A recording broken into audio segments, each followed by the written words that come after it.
Today we will talk about the Bronte sisters. The members of the team are Ana Gabriela González Samaniego, Montserrat Cedillo Flores, Marcela García González, Alberto Rangel Vázquez, and Areli Isel Trejo Cruz. So, we will explore the lives and enduring legacy of three of the most significant figures in Victorian literature, Charlotte, Emily, and Anne Bronte. Let's begin by looking at the biographical facts for each of these talented sisters, paying close attention to their brief yet impactful lives. First, Charlotte Bronte, the eldest, was born on April 21st, 1816 in Thornton. She would become the celebrated author of the famous novel Jane Eyre. She died on March 31st, 1855, in Haworth, having lived long enough to see her work gain recognition. Next, we have Emily Bronte, born on July 30, 1880. Emily is known worldwide for her single powerful novel, Wuthering Heights. Tragically, her life was the shortest as she passed away on December 19, 1848, at the age of 30. And finally, we have Anne Bronte, the youngest, was born on January 17, 1820, and authored important novels like Agnes Grey and notably the socially critical work The Tenant of Wildfell Hall. She died shortly after Emily on May 28, 1849, in Scarborough. It's important to note that despite their immense talents, all three sisters died young and within a very short period of time. This leads us to ask, how was such a great literary genius forged in such a short span? Now, to answer that question, we turn to the origins and environment that shaped them. The sisters were born in Thornton and raised in a place that would be central to their writing, the isolated village of Haworth, surrounded by the stark yet inspiring beauty of the Yorkshire moors. Their father, Patrick Bronte, an Anglican clergyman, was a key figure. He not only educated them, but also actively encouraged their intellectual curiosity and provided access to reading. This early stimulus was vital to their development. Tragedy, however, struck early. Following their mother's early death, the sisters often found themselves left to their own devices, seeking solace and entertainment in their imagination. It was in this isolation that they created elaborate fictional worlds. Alongside their brother Branwell, they devised the fictional kingdoms of Angria and Gondal. These worlds, meticulously detailed in tiny notebooks, became the true literary laboratory where they honed the complex plots, passionate characters, and emotional depth that will later define their major novels. It is this legacy of imagination within isolation that truly defines the Brontes' contribution to world literature. Okay, so today I would like to talk about the Bronte sisters and how their personal experiences shape their powerful stories that we still read today. Well, the Brontes, Charlotte, Emily, and Anne, they receive a strong education for women in their time. Um, they first study at the clergy daughters school, and later they continue learning in Brussels. In this place, they work to master the French language. And for them, for the three of them, education was more than just knowledge. It was like a pathway to independence. And however, uh, in a society where women had a very a few opportunities, learning was one of the only ways they could avoid this kind of like depending financially on their families, or like being pursued uh, into an early and often unsuitable marriage. So, well, with their education, the sister began working as a teachers and governesses, in which were some of all the, well, this was only, well, these jobs were like only respectable, available to educate women in the 19th century. So, however, they quickly discovered that these roles uh, were socially acceptable. Like they were like incredible limiting. So they often feel isolated, undervalued, and confined by the strict expectations placed on them. So these frustrations that they had, and the feeling of being trapped, well, it was like kind of influence on the writing, right? So, for example, Charlotte, well, she reflects these emotions in Jane Eyre, where themes like frustration, independence, and the struggle for self-determination appear again and again and again. So, in this way, uh, the Bronx transform, you know, their personal challenge into powerful literature that still resonates with readers today. Okay, so now to really understand the Bronte sisters, we have to remember that the world they were living in back in 1846, the publishing industry was extremely sexist. Women writers were usually dismissed or criticized unfairly or simply not published at all, especially if they wrote about strong emotions or ambition or anything considered inappropriate for a woman. So the Bronte sisters have to get creative, and they knew that they had talent, and they knew their writing deserved to be taken seriously. But they also understood that if publishers saw the real names, the manuscripts might have never even be read. So what did they do? They came up with the male-sounding pen names, not fully masculine names, but ones that are intentionally ambiguous, so people wouldn't immediately think of them as women. In this case, Charlotte became Coral Bell, Emily used Ellis Bell, and Anne went by Acton Bell. All the three names, as a curious fact, kept their initials C, E, and A, which helped them feel connected to their work while still protecting their identities. And the last name, Bell, helped them create the illusion that they were three brothers and not three sisters. This strange strategy works surprisingly well when these new authors, the supposed Bell brothers, submitted their novels.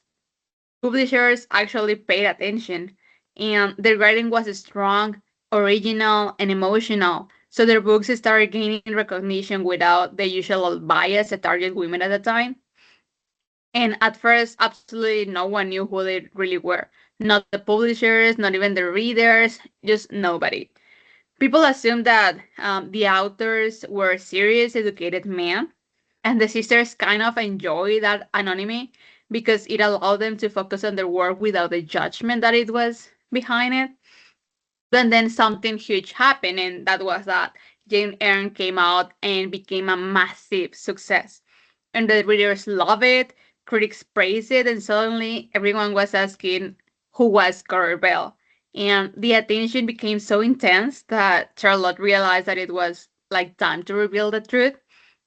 And she didn't want people to keep giving credit to an imaginary man for work that she and her sisters had created. So eventually, Charlotte had to step forward and explain that the Bell brothers were not brothers at all, that they didn't even exist, that they were three sisters who had hidden behind pseudonyms just to be treated fairly. And this moment was so shocking for the literary world because it also became a powerful statement about gender and talent and how unfair it was, the barriers that the women faced at the time. And honestly, it only made their success like even more impressive. To continue, we are going to talk about some of the famous novels. And well, now one of the main reasons that the Bronte sisters are still talked about today is because they wrote some of the most groundbreaking novels in the history of English literature, as we already mentioned. Even though they lived in a very tiny and isolated village and had very limited opportunities as a women, as we already mentioned too, they produced work has that completely changed the English novel could be. Three of the most famous books from one of each sister was Jane Eyre by Charlotte Bronte, that I'm going to talk to you in a bit, and Wuthering Heights by Emily, and finally The Tenant of Wellfield High by Anne, that is my classmate is going to talk to you about in a second. So each one is very remarkable in its own way, and each one had a huge impact on literature. But for starters, let's continue with Jane Eyre, which was probably most of widely known of the three. It was first published in 1847, and Charlotte signed it with her pseudonym Coral Bell because at the time, how we already mentioned, a book by a woman wouldn't have to be taken seriously, especially by the topics she was talking in this. So Jim Eyre became an immediate success.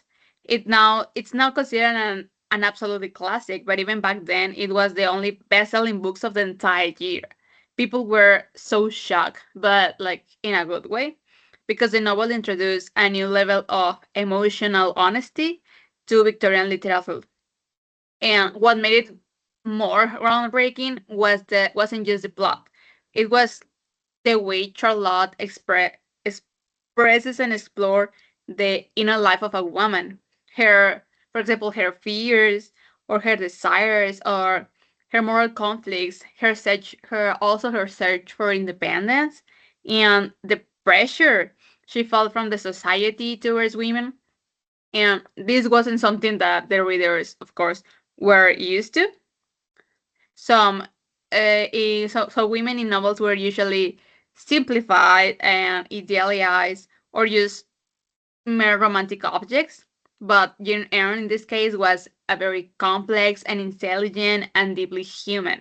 So Charlotte showed the readers that a woman's personal experience was worthy of depth and serious literature, and that was revolutionary at that time.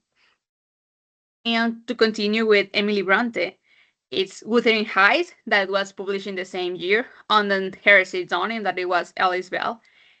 And this is completely different kind of masterpiece. Emily only wrote this one novel, but it's one of the most original books ever written. What made Wuthering Heights stand out was the dramatic and poetic style. It wasn't just soft and gentle or sentimental like many of the novels in the Victorian time. Instead, it was wild and intense and full of like raw emotion. And they people usually don't like this very much because of it. So Emily created a story about passion and revenge and even obsession and the darkest sides of a human nature, things that the Victorian society, of course, usually avoided in literature. So it wasn't like very popular, this kind of things in a reading. So another thing that made it so unique was its structure. Instead of like telling a straightforward story, Emily used multiple narrators in a layered timeline. Readers had to piece the story together, almost like a puzzle, or like they were solving kind of like a mystery, which was again very extremely unusual at the time. And unlike most of the authors, Emily refused to step into the story and explain anything as an author. There's no moral lesson, no comforting message for the author, no guidance. She was just like cold. She let the characters' actions speak for themselves, and this kind of storytelling didn't exist yet in English literature, and that's why the novel has remained so powerful and iconic in that time. Now I'm going to talk about the famous novel by Anne Bronte, which was The Tenant of Welford Hall. This was first published in three volumes under the pseudonym Action Bell in 1848. The epistolary novel presents a portrait of debauchery. The story was of a young Helen Graham's disastrous marriage to the dashing young drunkard Arthur Huntingdon, her flight from him to the seclusion of Wilford Hall, pursued by Gilbert Markham, who is in love with her. Graham refuses him and, by way of explanation, gives him her journal.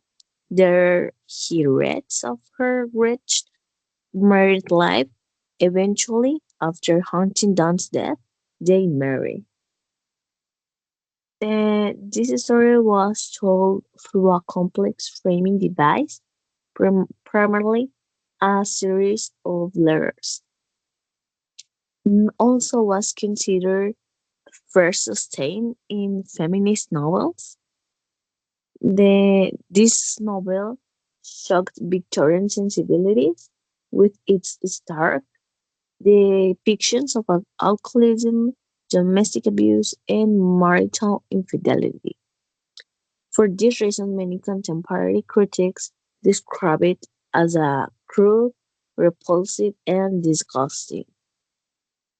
The novel challenges the romantic notion that a passionate bad boy, type like Arthur Huntington, can be reformed by a woman's brutal love. Well, the novel was written by Bronte, which was the youngest of the famous literary siblings, Bronte sisters. Her prose was generally seen as more direct and less elaborate than her sisters, and the dissolute character of this novel, the tenant of Wilfred Hall, um, this character, Arthur Huntington, was widely believed to be in part inspired by the tragic alcoholism and decline of her only brother, which was Branwell Bronte. Okay, well, in this last slide, I will continue with the tragedy and enduring legacy. The period of success was short-lived.